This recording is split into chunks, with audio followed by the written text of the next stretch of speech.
إن الحمد لله نحمده ونستعينه ونستغفره ونؤمن به ونتوكل عليه ونعوذ بالله من شرور أنفسنا ومن سيئات أعمالنا من يهد الله فهو المهتد ومن يضلل فلا هادي له وأشهد أن لا إله إلا الله وحده لا شريك له وأشهد أن محمدًا عبده ورسوله الذي بلغ الرسالة وأدى الأمانة ونصح الأمة وجاهد في سبيل الله حق جهاده حتى أتاه اليقين. أيها المسلمون، فأوصي نفسي وأنصحكم بتقوى الله.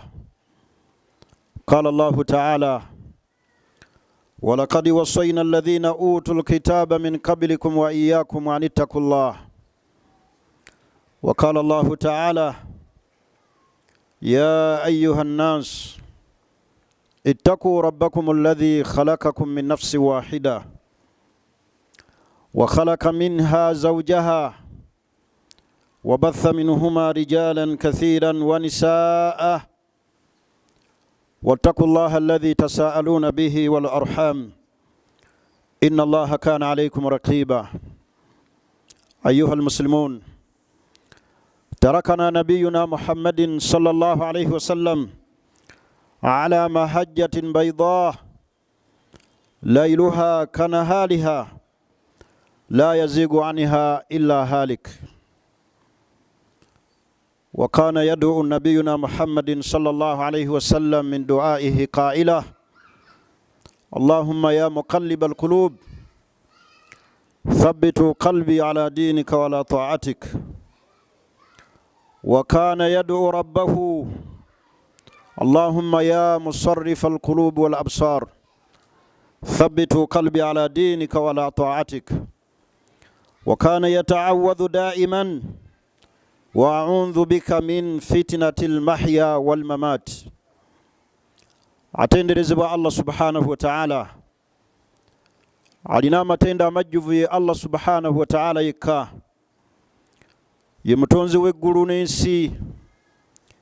Yeeyawula Allah subhanahu wa ta'ala ku buli kyonna kye yatonda, n'asigaza obwomu bwe mu kusinzibwa, mu kumwebaza, mu buli kyonna ekyeyawulidde ku ye nga kiri mu kusinza.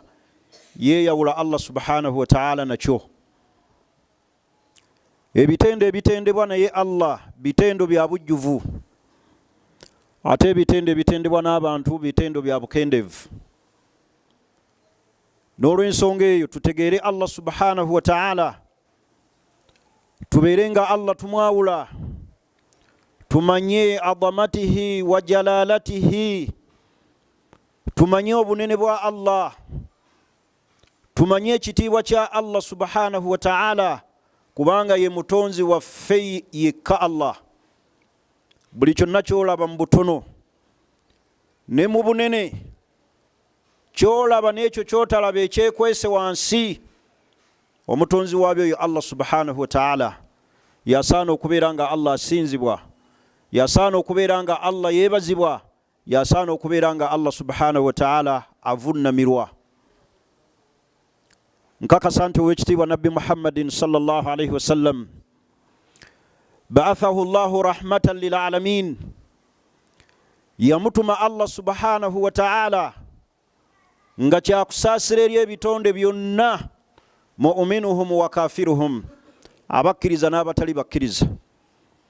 Kyava Allah yagaa nti wama arsalnaaka illa rahmatan lil alamin.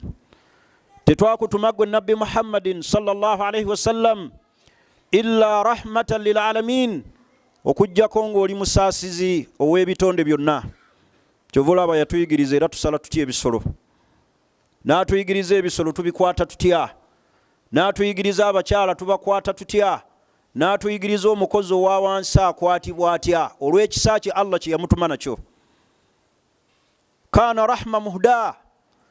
Ow'ekitiibwa oyo Nabbi Muhammadin sallallahu alayhi wasallam yalina rahma okusaasira, muhda nga ye mulungamya ayagala yenna obulungamu agoberewo ekitiibwa nabbi Muhammadin sallallahu alaihi wasallam. Yatuyigiriza ebintu bingi. Omusiraamu byalina okusinziirako buli muntu yenna ayagala okuwangalira mu bulamu buno obwensi nga tanyigirizibwa ate afune n'obulamu buli obwakhira okubeera nga abuwangula, agobererewo ekitiibwa oyo nabbi Muhammadin sallallahu alaihi wasallam. Yatujjira n'ennuuru, ekitangaala ekyeddiini eno ey'obusiraamu kyayakaayakanira ensi eno min masharikiha wa magaribiha, ebuvanjuba n'ebugwanjuba, obusiraamu yonna bwatuukayo. Kyobulaba ow'ekitiibwa nabbi Muhammadin sallallahu alaihi wasallam yagaa nti la yasma'u bi yahudiyun wala nasraniyun walam yu'minu bi illa adkhalahu Allahu nnar. Teri yampulidde, teri yawulidde bubaka bwange kaabe mu Yudaaya oba munaswara n'abeera nga tanzikiriza okujjako nga Allah agenda muyingiza muliro.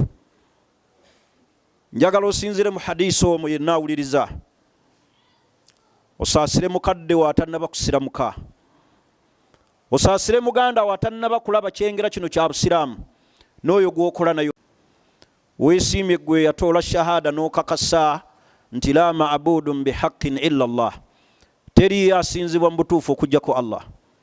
Nyweza ekyo musiraamu kyoliko, omwe muli okuwona, mumuli okuwona omuliro kuli mu shahada kugikakasa butuufu bwayo. Twawukaneko ne shahada abasiraamu zetulina twazitoola ne zitatujjaako irizi. Twatoola shahada ne tugaa nti ashhadu an la ilaha illa Allah, ngera ekigambo la ilaha illa Allah tukyogera sabahan wa masa, kumakya n'akawungezi, fil munasabati, mikolo egy'enjawulo abantu baga nti la ilaha illa Allah, ne la ilaha illa Allah gye baayogera teyabajja mu masabo. Abaagikakasa ku mulembe gwa nabbi Muhammadin sallallahu alaihi wasallam nataku hadhihi shahada, shahada eyo baajatula ne bategeera amakulu agagirimu, ne beesamba byonna ebisinzibwa ebitali Allah, ne baleka amasanamu ge baaliko nga bagasinza. Olwaleero abasiraamu bagyogera naye nga irizi bazirina, ne boogera la ilaha illa Allah nga bagiddiŋŋana naye nga amasavu bagayingiramu. Muganda wange omusiraamu, nyweza shahada, nyweza obusiraamu obajja n'owekitiibwa nabbi Muhammadin sallallahu alaihi wasallam. Osaasire ennyo mukadde wo ne baganda bo boolaba abamu oluusi abeewuttaza ne baleka eddiini eno ne balokoka ne bagenda mu kusamira. Abamu bali eyo mu masavu obulamu bwabwe gye bawangalidde. Twala obuvunaanyizibwa obasaasire obakoleko ddaawa nga bakyali balamu. Ali wansi wa kabuli yakugendako tokyamulinako buyinza, oyo ali mu mikono gya Allah, kulamula kwe kuli eri Allah yekka Allah. Naye baganda bange abasiraamu, nabbi Muhammadin sallallahu alaihi wasallam kaana yad'u daiman, yasabanga olubeerera edduweega nti Allahumma ya muqallib alqulub, ay Allah gwe akyusakyusa emyoyo, thabbitu qalbi ala dinika wala ta'atik. Allah nyweza omwoyo gwange, nyweza omutima gwange ku ddiini yo n'okubeera nga ŋŋondera amateeka go. Mu riwaaya endala eri mu Tirmidhi, nabbi Muhammadin sallallahu alaihi wasallam yagaa nti Allahumma ya musarrifa alqulub wal absar, owange gwe Allah akyusakyusa emitima, akyusakyusa endaba y'abantu, bantu balaba endaba ez'enjawulo. Oli naava wano ng'alabye nti obulokole ye ddiini. Naye nabbi Muhammadin sallallahu alaihi wasallam yasaba Allah n'amugaa nti Allahumma ya musarrifa alqulub wal absar sarrifu qalbi ala dinika wala ta'atik. Kyovulaba mu riwaaya endala nabbi Muhammadin sallallahu alaihi wasallam min duaihi, mu dduwa ze yasabanga ennyo, hatta salafu salihin, abaatukulembera abalongoofu tebaavanga mu sswala okugyako nga bagisabye, hatta baatuusanga n'okuddamu okuzzaamu abantu mu sswala nga tebasabye edduwa eyo. Ffenna gye tumanyi obulungi erimu okwekingiriza ebintu bina, naye mu ebyo ebina nabbi sallallahu alaihi wasallam yagaa nti wa'udhu bika min fitnati almahya walmamat, hay Allah neewogoma gy'oli onkingirize ontaase fitnatul mahya, ebikeme ebiri mu bulamu buno, wal mamati, n'ebikeme ebiri mu kufa. Mu ebyo ebikemo ebiri mu bulamu buno ye muntu okubeera nga avudde mu ddiini y'Obusiraamu. Mu ebyo ebikemo ebiri mu bulamu buno ye muntu okufa nga afundikidde bubi. Baganda bange Abasiraamu, teriiyo kibi kuwangaalira mu duniya muno ng'owangaalidde ku mwaliiro guno ogw'ensi n'ofundikira enfundikira esinga okuba embi. Kye bayita okufundikira okufa obubi, si beeyo be mulaba abajiiridde mu bizimbe binaga nti gundi yafudde buyo omuliro gwamwokyeza, gundi yafudde buyo, yafudde mu accident. Biyungo ebyo byonna tekuli. Eyo si enfa embi. Enfa embi antamuuta, gwe kwe kubeera nga ofudde naye nga toli ku shahada, nga toli ku Busiraamu. Hadha huwa su'ul khatima. Yenfa ekyasinza okuba ey'ekikangabwa, yensa ekyasinza okuba ey'entiisa, kwe kubeera nga ovudde mu duniya naye nga khatimataka, enkomerero oyo su'ul khatima, ofundikidde bubi. Okumanya ofundikidde bubi, tokyalina chance edda ku nsolongoose. Okumanya ofundikidde bubi, edduniya tokyagiddako. Byokoze Allah abigaddewo, naye ogenze n'enkomerero embi. Fakana salafu salihin, abatukulembera abalongoofu baatyanga nnyo su'ul khatima, enkomerero embi. Beeraliikiriranga. Olwaleero ffe tweraliikirira baana biki bye tugenda obbalekera. Tweraliikirira bakyala tugenda balekawa nga tuvudde ku nsi. Naye ani mufa alina obweraliikirivu? Min su'i khatimatihi, enkomerero ye egenda kubeera etya? Baganda bange, okutya kw'abatukulembera abalongoofu kana min su'il khatima. Baatunuuliranga enfundikira, bagenda kufundikira batya. Omu min attabi'ina ayitibwa Sufyaan Thawri, wa kana yabuka inda al-maut. Mu kiseera ekyokwabulira edduniya eno yakaaba. Kyava omusajja omu amubuuza n'amugaa nti, ya aba Abdallah, akathratu dhunub, amazambi ge gakuyitiriddeko? N'agaa nti la, si mazambi, walakin akhaafu, kweraliikirira kwange n'okutya okukaaba kuno amaziga kwolaba, akhaafu an uslaba al-iman min qalbi, neeraliikirira imaani yange okubeera nga envaamu. Baganda bange, okufa ng'ofundikidde bubi, okubeera nga Allah akujjuludde mu nzijulula etali ya Busiraamu. Abantu bafundikira nga bafiiridde mu masabo, Abasiraamu ababadde basaala. Abantu ne bafa enfa embi, n'afiira ku shiriki nga tabangako Musiraamu. Njagala tutunulire alamaati su'ul khatima, obubonero obulaga enfundikira y'omuntu nti Allah subhanahu wa ta'ala amujjuludde bubi. Akasookera ddala, fasadul aqida wa ta'abbudu bil bid'a, omuntu okubeera n'enzikiriza embi, enzikiriza enkyafu, enzikiriza etali nnungi. Wa ta'abbudu bil bid'a, n'omuntu okubeera nga asinza Allah naye nga amusinziza mu kuzuula mu ddiini. Faman fasadat aqidatuhu, buli yenna abeera n'akiida nga si ntuufu, buli yenna afa n'afiira ku nzikiriza etali ntuufu. Eyaliko ow'ekitiibwa Nabbi Muhammadin sallallahu alaihi wasallam, basahaba gye banyweza, allati tustamaddu min alkitaabi wassunna, eyo Allah gye yatubuulira, nabbi gye yaliko ng'ensibuko yaayo Qur'ani na sunna, ng'abatukulembera abalongoofu. Wata'abbadta bil bid'a, n'obeera ng'oli mu ddiini Busiraamu naye ng'okusinza kw'osinziza mu kuzuula mu ddiini, kimanye nti Allah bw'akujjulula nga teweenenyezza oba ofundikidde bubi. Allah tegeeza mu Qur'ani y'ekitiibwa, hal nunabbi'ukum bil akhsarina a'mala, mbabuulireyo omuteeko gw'abantu abafaafaaganiddwa emirimu gyabwe, alladhina dhalla sa'yuhum fil hayati dunya, abamaze obulamu bwabwe nga bali mbubuze. wahum yahsabuna annahum balowooza abantu abo nti bakola. Abo Allah yabateeka mu muteeko gw'abantu abafaafaganiddwa. Kyova olaba mu bulamu buno obw'ensi akabonero akanene ddala akalaga omuntu nti afudde bubi, min su'i khatimatihi, enkomerero yombi, senga ofa nga akida yo sintuufu, nofa ng'ofudde ng'oli mu kuzuula mu ddiini ya Allah, Allah subhanahu wa ta'ala yakuteeka mu abo alladhina dhalla sa'yuhum fil hayati dunya, abamaze obulamu bwabwe nga bali mu bubuzi. Bebo Allah byaga nti hal nunabbikum bil akhsarina a'mala, babulireyo muteeko gw'abantu abafaafaganiddwa obulamu bwabwe, abakoze totorosi mu bulamu buno obw'ensi, babadde bakola naye nga bakolera bweru. Bebo abafudde ku nzikiriza nga nkyamu, ne bafa nga bali mu kuzuula mu ddiini ya Allah.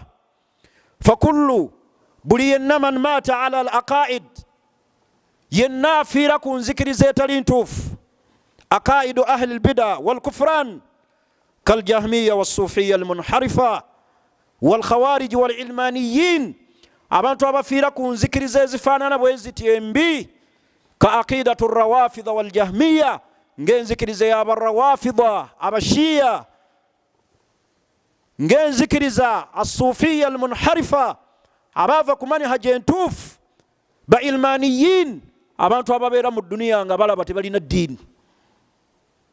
Mulimu n'abantu abasuubira nti zonna ddiini, bagaa gonna makubo.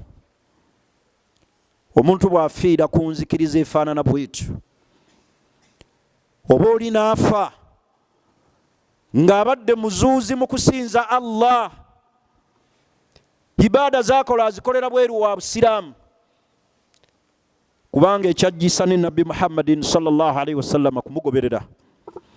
Baganda bange abasiraamu, twewale okubeera muno mu busiraamu nga mwetuli, naye ng'enzikiriza zaffe nkyamu eri Allah.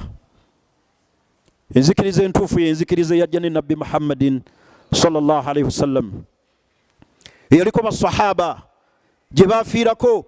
Tunuulira nnyo olongoose enzikirizayo, era tunuulira nnyo ibaada z'okola. Abaffe ziriko enjigiriza w'ekitiibwa Nabbi Muhammad sallallahu alaihi wasallam. Fakullu man ta'abbada bil bid'a, buli yenna asinza Allah ng'amusinziza mu kuzuula mu ddiini, nga ibaada z'okola ozikoze gayiro ikhlasa lillah, nga tozikoze ku lwa Allah, ng'era ozikoze nga togoberedde nabbi era nga nabbi teyagiyigiriza, oba omaze okuzuula mu ddiini. Buli kyonna ky'okola leka kunyumirwa, leka kubeera mu muteeko guli Allah gwe yagamba nti kadhalika wajadna abaana yaf'aluun. Bwe bakugambako nti mwana wattu ekyo ky'okola tekiriiko njigiriza ya nabbi, leka kugamba bali abagamba nti aba kitaffe bajjajjaffe ekyo twasanga bakikola. Hatta abantu abamu beewunyisa, tebafaayo nnyo kulondoola nzikiriza yaabwe na ddiini na ngeri ki gye basinzaamu Allah, omugamba nti ekyo kiri bweru wa busiraamu, naaga nti taata yakinnaamira, naaga taata kino yakitulekera, naaga nti luno olujja lwolaba lwabajungute. Baganda bange, eddiini egirina kuggyibwa ku Nabbi Muhammad sallallahu alaihi wasallam. Beera mujungute naye ng'ogoberera nabbi. Taata waabeereko kyakulekera naye nga yakijja ku nabbi. Naye baganda bange abasiraamu, tutunuulire nnyo enzikiriza n'engeri gye tusinzaamu Allah. Olwaleero mulaba enzikiriza nnyingi, ng'olwaleero we mulaba ebiri mu bantu bali ab'amakyaki abaleeta ebintu eby'enjawulo, n'olabayo pasita ze aliisa abantu omuddo, n'olaba pasita ze aliisa abantu ebikolondolwa bye, n'olaba pasita ze akombesa abantu wansi w'engatto, n'olaba pasita ze alumya abantu enjala n'abaga nti enkya mugenda mu ggulu. Ebyo bye mulengera eyo, bwe munaaba temufuddeeyo ku ddiini yammwe ya busiraamu kugisoma, kutegeera nzikiriza ntuufu na ngeri ki gye musinzaamu Allah, olwaleero bye bigenda okweyolekera eddiini yaffe. Kubanga abantu balina programs nnyingi, abantu baleeta ebintu bingi, oli n'ateekawo ekintuntu abantu ne bakigoberera. Ebyo byonna bye mulaba kibwetere bye baakola, ne babuza abantu beeyo mu bubuzeera bwe baalimu. Bw'onooba tofuddeeyo ku busiraamu kubusoma, olwaleero byojja okulaba abantu. Mulaba abantu ng'olwaleero beetoolodde bwe bati bakoze daira, bwe bazina yarukusun, nga bazina we bayimba oba bakutte ekigambo kimu kya subhanallah kya la ilaha illallah, n'olaba ng'eddiini. Mwalaba wano nga Idi yakaggwa, abasaala nga basaali imaamu ali wansi wa kinnya. Mwalaba akatambi nga imaamu asaaza ali wansi mu kinnya, asibye ekitambala kinene bwe kiti, ali wansi mu kinnya gy'asaaliza. Bwe munaaba temufuddeeyo kusoma nzikiriza ne musinza Allah ala albida nga muzuula buzuuzi mu ddiini, ke kabonero akalaga alamatu su'ul khatima, enkomerero embi. Tufeeyo ku nzikiriza. Abamu baali balabyeko, abamu baali bawuliddeko, abali nnyo mu kabuli ne baziina nga bagenda okuziika omuntu, n'ayaziinira ddala. Wombuuza nti ma alakatul adhan, nkwatagana ki eri wakati w'okwaziina n'okuziika? Wallahi talina ansa. Omuga nti aina nas, obujulizi buliwo obulaga nti omuntu bw'aba agenda okuziikibwa waliwo akka mu ntaana n'ayaziina, laysa lahu mustanadun sahih, talina we yeesigamira watuufu. Naye ogenda okulaba ne bamusaayi muto bakoppa, nga n'abalala bakoppa. Bwe tunaaba tetufuddeeyo ku nzikiriza, kusengejja nzikiriza ntuufu, okusinza Allah nga tuzuula buzuuzi mu ddiini, tukimanye nti min alamatul kubra min su'il khatima, akabonero akanene akalaga enkomerero embi, fasadul aqida wa ta'abbud bil bid'a, kwe kubeera n'enzikiriza enfu n'okusinza Allah subhanahu wa ta'ala nga tuli mu kuzuula mu ddiini ya Allah subhanahu wa ta'ala. Allah kyatugambye nti kul, bagambe, hal nunabbikum bil akhsarina a'mala, tubabuulira abantu abaafaafaganirwa emirimu gyabwe, baatuuyana ne bagikola nga balaba basinza. Naye Allah yagamba nti alladhina dalla sa'yuhum fil hayati dunya, baabula mu bulamu bwabwe ne bakola naye nga bakolera mu bubuzi. Wahum yahsabuna annahum yuhsinuna sun'a, nga balaba nti ddala bambi bakola. Naye abo Allah yagamba nti akhsarina a'mala, they got a total loss, tebalina kye baafunamu. Olaba otya ng'otuuse mu maaso ga Allah, obadde olaba nti osinza naye nga tosinzangako Allah, ate nga ffenna tugenda. Baganda bange abasiraamu, tweraliikirire su'ul khatima. Tereeza ekyo Nabbi Muhammadin sallallahu alaihi wasallam kye yaliko, owone ekibambulira. Tereeza ensinza nga nabbi bwe yasinza. Nabbi be yasinza, be yasomesa, kaafiya, bimalira ddala byonna ebisigadde. La tukallif nafsak. Lwaki weekaluubiriza okusinza nabbi kyatajja nakyo? Lwaki oteekawo nabbi byatajja nabyo? N'ogamba kitaffe taata yannaamira, olujja luno lwe mulaba, era bannaayo olujja lwaffe. Baganda baffe byonna bye tukola mu ddiini, fuba nnyo okulaba nga nabbi yayogera alina sitampu ku mulimu ogwo. Fuba nnyo okulaba nga nabbi alina sitampu ku ekyo kyokola, yateekamu sitampu. So si bajjajjaabo na kitaabo na mpya mwova na sekita mwogwa. Wiraga ffenna nti ab'egindi yenkola yaffe. Ffenna obuddiro bwaffe mu kusinza Allah, mu kubeera n'enzikiriza, marji'uhu, reference eryeki? Al-Qur'ani wa Sunnah. Our reference to worship Allah, reference yaffe mu kusinza Allah, Al-Qur'ani wa Sunnah. Bw'ogoberera ekyo oba omaze okufuna. So si mpya na sekita mwogwa na kiwayi gy'ogwa, wabula kufuba nnyo olabe ng'ofa ne aqida entuufu, era oleme kufa ng'obadde muzuuzi mu ddiini ya Allah subhanahu wa ta'ala. أقول قولي هذا واستغفر الله لي ولكم ولجميع المسلمين والمسلمات من كل ذنب فاستغفروه وتوبوا إليه إنه هو البر وهو التواب الكريم.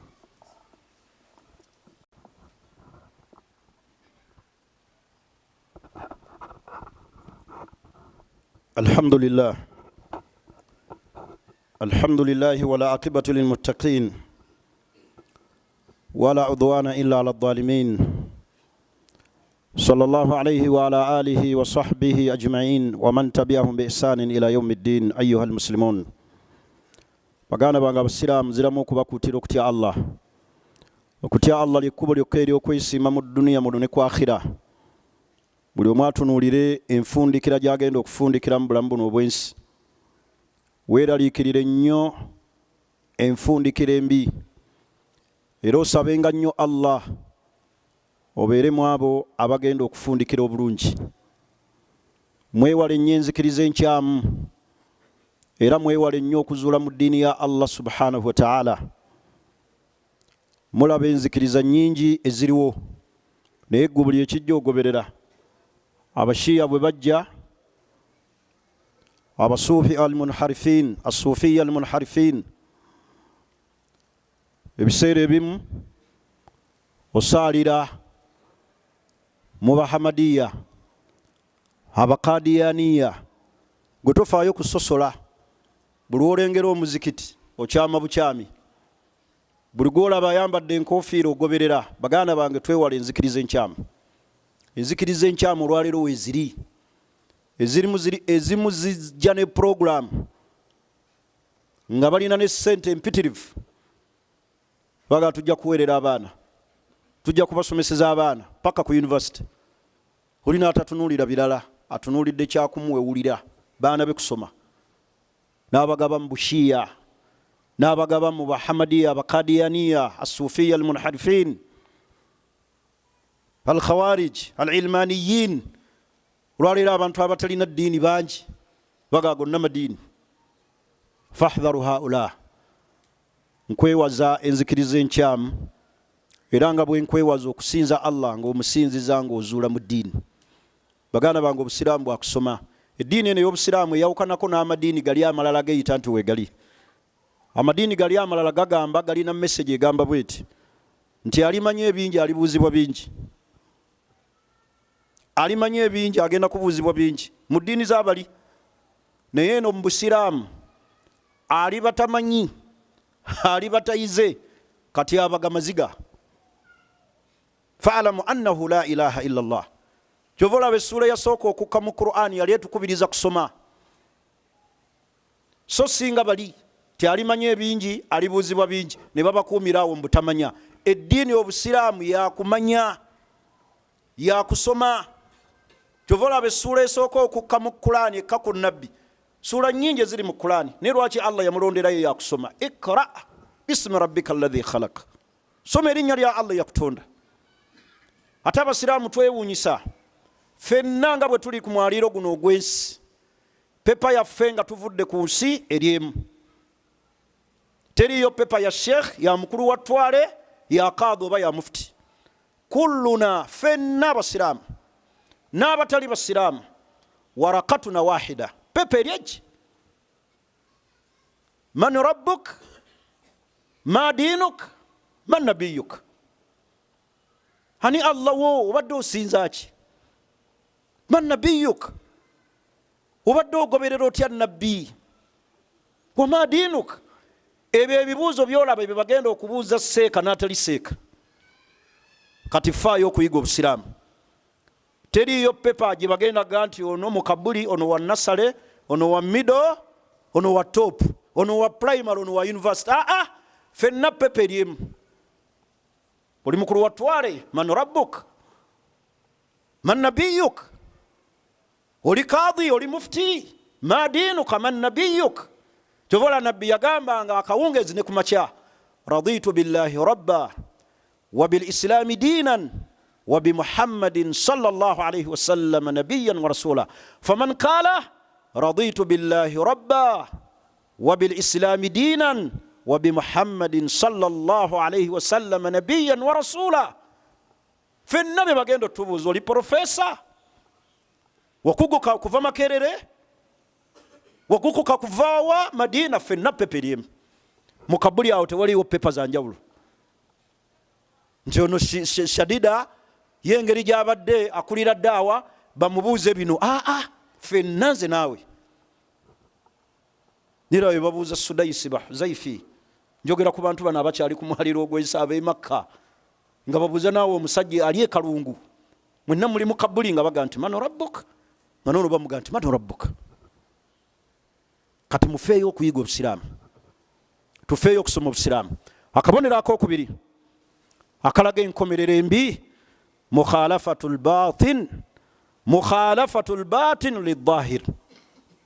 Senga muganda wange omusiraamu munda eno onooyolesa kirala nga ne kungulu waliyo kirala.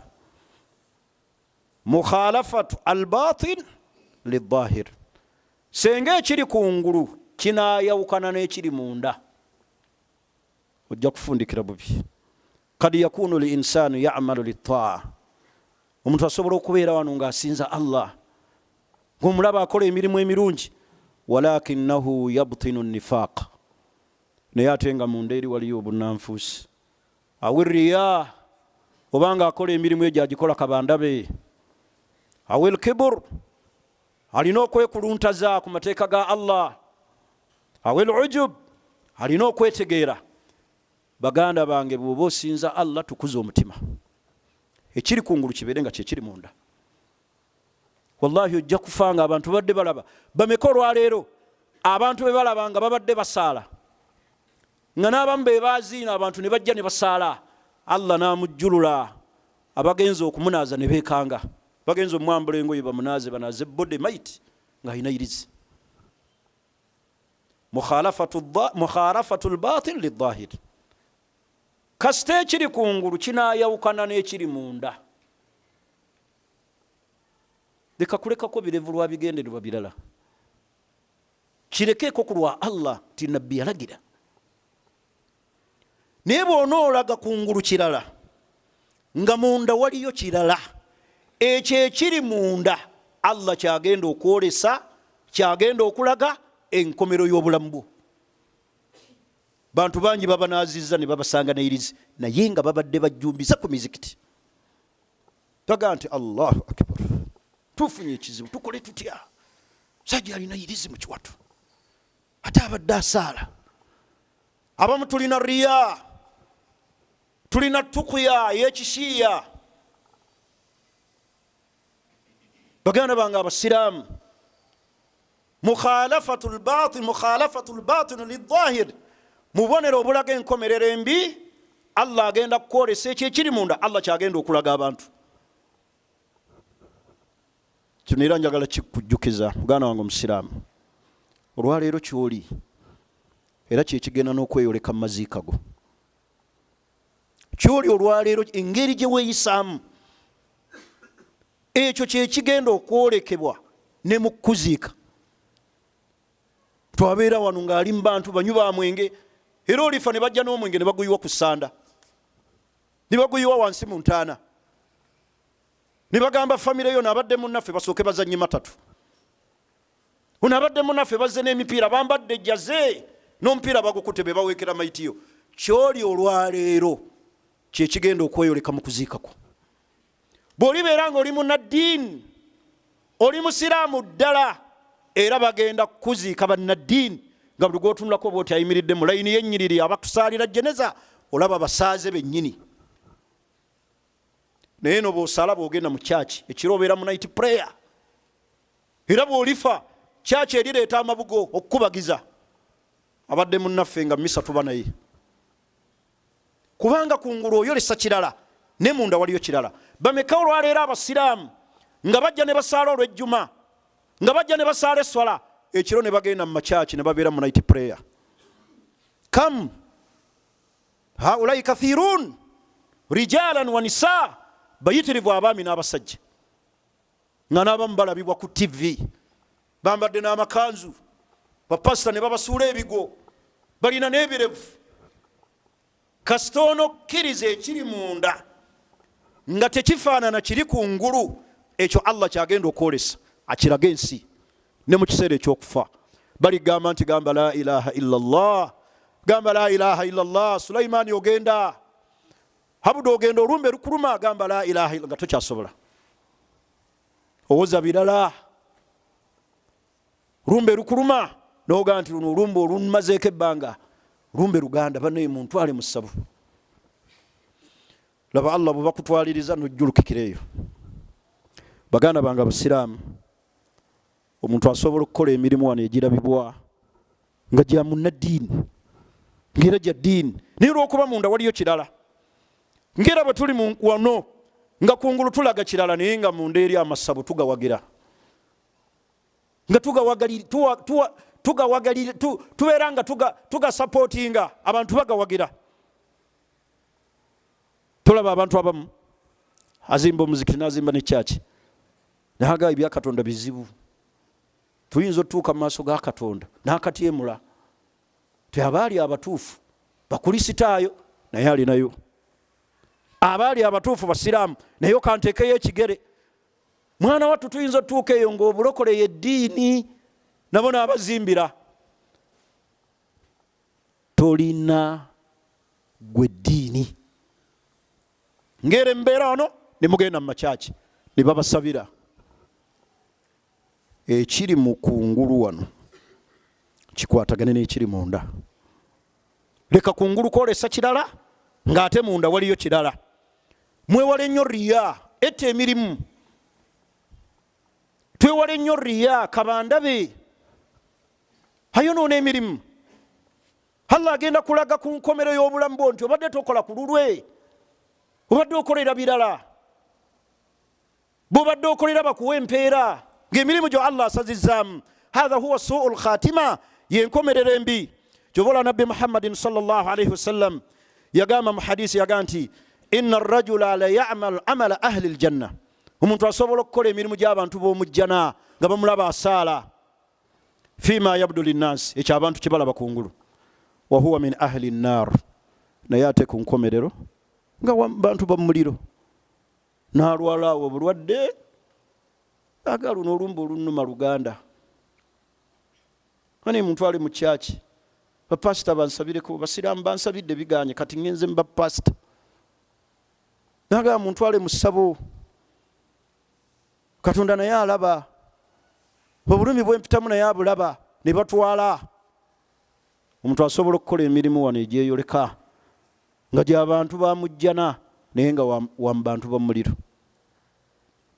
Baganda bange abasiraamu tufeeyo nnyo ku nkomerero ennungi. Ekisemberayo ddala okusinziira ku budde, al israaru ala al ma'siya.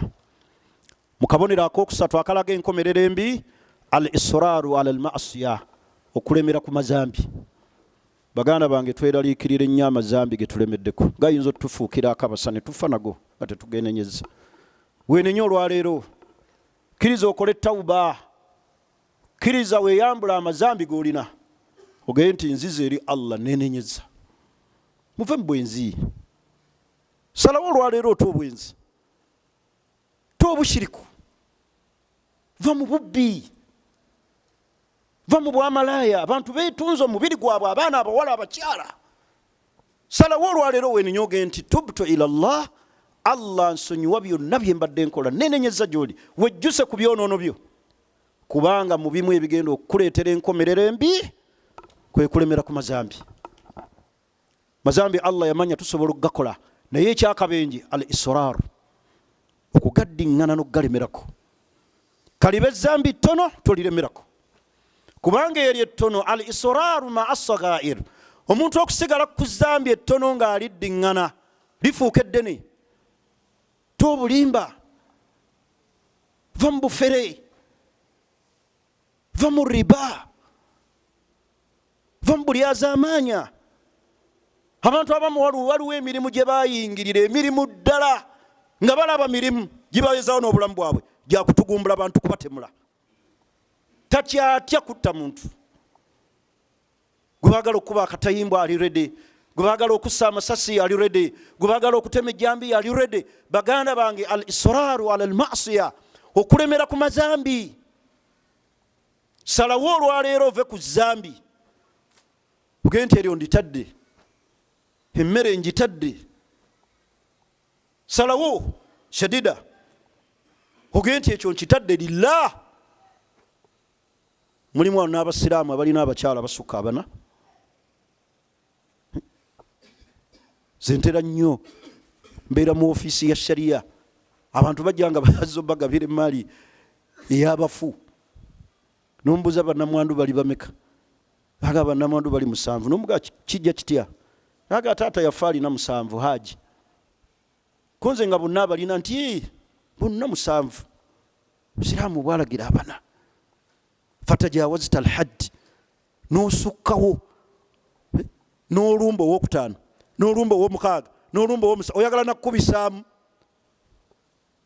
ebyo mbirinako obukakafu wenenye muganda wange omusiraamu olwaleero wenenye eri Allah tudde eri Allah naye al israaru ala almasiya ebigendo tuleetera enkomerero embi kulemera ku mazambi gaddiŋŋana inna allaha malaikatahu yusalluna ala nabi ya ayuha alladhina amanu sallu alayhi wa sallimu taslima allahumma salli ala muhammadin wa ala ali muhammadin كما صليت على إبراهيم وعلى آل إبراهيم إنك حميد المجيد وارض اللهم عن 4 الخلفاء المهديين هم أبو بكر وعمر وعثمان وعلي وعن جميع الصحابة رضوان الله عليهم أجمعين اللهم إعز الإسلام والمسلمين وأذل الشرك والمشركين ودمر أعداءنا وأعداء الدين اللهم انصر من نصر الدين واخذل من خذل عبادك الموحدين اللهم إنا نسألك جنتك وما قرب إليها من قول أو عمل ونعوذ بك اللهم من النار وما قرب إليها من قول أو عمل